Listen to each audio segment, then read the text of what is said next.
Surveyor সমমান পদে কর্মরতদের অন্যান্য ডিপ্লোমা ডিগ্রিধারীদের ন্যায় বেতন স্কেল ১০ম গ্রেড বাস্তবায়ন করার দাবিতে অর্ধদিবস কর্মবিরতি ও অবস্থান ধর্মঘট পালন করেছে বৈষম্য বিরোধী সার্ভে ডিপ্লোমা ইঞ্জিনিয়ার্স ছাত্র পেশাজীবী অধিকার বাস্তবায়ন পরিষদ।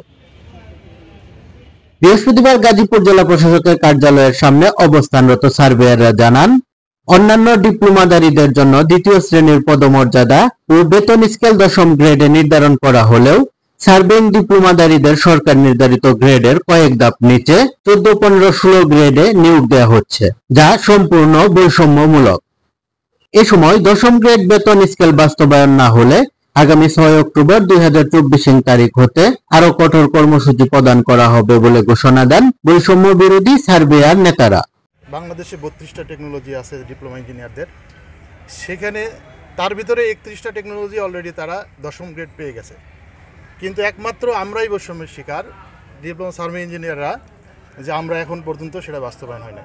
আমি জানি না কেন এটা আসলে সরকারের কী কারণে বাস্তবায়ন হলো না। এটা একমাত্র আমরাই আসলে বাংলাদেশের ভিতরে বৈষম্যের শিকার। এইটা শুধুমাত্র এইটা জানানোর উদ্দেশ্যেই আমাদের আজকের এই কর্মবিরতির অংশ। এই সরকারের নিকট আমাদের এই দাবি যে আমাদের ন্যায্য অধিকার আমাদেরকে দেওয়া হোক এবং আমরা সম্পূর্ণভাবে সরকারকে সহযোগী হিসাবে আমরা সর্বদা ন্যস্ত আছি, কিন্তু আমাদের দাবি হচ্ছে আমাদের অন্যান্য ডিপ্লোমাধারীদের নেই আমাদেরকেও দ্বিতীয় শ্রেণীতে দেওয়া হোক। আমরা এইভাবে মাঠে বসে থাকতে চাই না, আমরা জনসেবায় নিয়োজিত থাকতে চাই, আমরা অফিসিয়াল কাজকর্মে ব্যস্ত থাকতে চাই। আমরা যেহেতু অনেক গুরুত্বপূর্ণ কাজ করি, এই জন্য সরকারের কাছে আমাদের জোর দাবি আমাদের ন্যায্য অধিকার আমাদেরকে দেওয়া হোক। আমার পক্ষ থেকে যে ওনাদের দাবিটা অত্যন্ত যৌক্তিক, কারণ ওনারা সার্ভে প্রশিক্ষণ নিয়ে ডিপ্লোমা করে আসছেন। সেই প্রেক্ষিতে অনেক প্রতিষ্ঠানেই এই ডিপ্লোমাধারীদেরকে স্কেল ১০ম গ্রেড দিয়ে আসছেন।